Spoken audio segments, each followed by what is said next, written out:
欢迎收看6小时的财经快讯。首先这条是，美国大选来临，共和党支持加密货币，视为拉票和竞选资金来源。如果特朗普当选，会推动加密货币上涨，原因在于机构采用和监管环境改善。下面这条，汽车经销商近日无法完成买车交易，也没法提供汽车维修服务。罪魁祸首可能是 CDK Global 软件遭到网络攻击。CDK Global 为数千家经销商和服务中心提供关键软件。6月19日的攻击导致经销商无法使用计算机系统完成基本工作。接下来这条，财长耶伦表示不认为美国会经济衰退，并预计美联储将在明年达到 2% 的通胀目标，速度快于央行决策者的预测。让我们关注全球劳动力中，预计未来1年内跳槽的员工比例高于2022年的大辞职时期。员工看好生成式人工智能等新兴技术，并优先提升技能，以应对不断增加的工作量和工作场所的不确定性。企业必须重视员工技能提升和体验，以留住人才。让我们关注中国618购物节销售额首次下降，反映出零售商面临价格战和疲软的消费者信心。随着全年折扣的盛行，双11等大型购物节的销售增长停滞，投资者对阿里巴巴和京东等公司股票持谨慎态度。下面这条，美国政府正在调查中国移动、中国电信和中国联通，担心这些公司可能通过向北京提供数据来利用其美国云和互联网业务获取美国数据。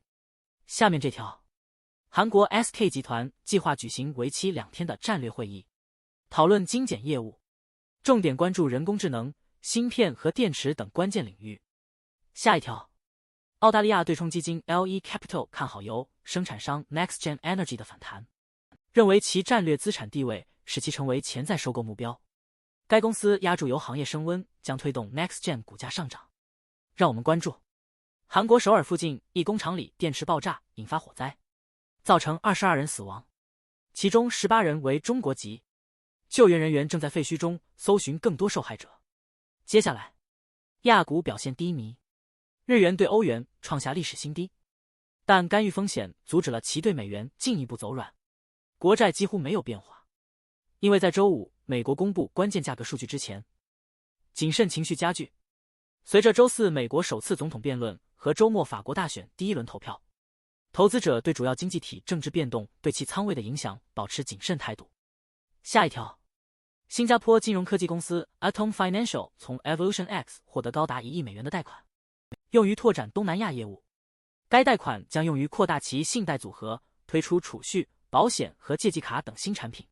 让我们关注摩根士丹利报告称，追踪摩根大通新兴市场债券指数的投资者已为印度的纳入做好准备。在5月底持有 3.6% 的印度国债。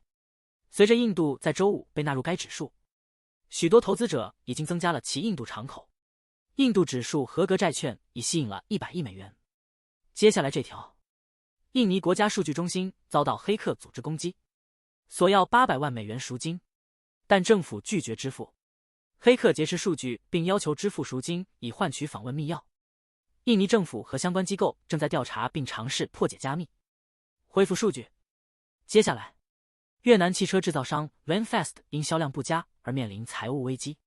为了挽救局面，该公司推出了价格低廉的迷你电动 SUV VF3， 希望将其打造成国车并赢得亚洲市场的消费者。最后一条是，特朗普主题政治魔音币人气飙升，领先拜登相关币种，其中 Mega 币市值最高，达 7.75 亿美元。专家认为，由于特朗普的关注度高，其主题魔音币将在选举临近时继续涨势。以上是过去6小时的财经快讯，我们6小时后见。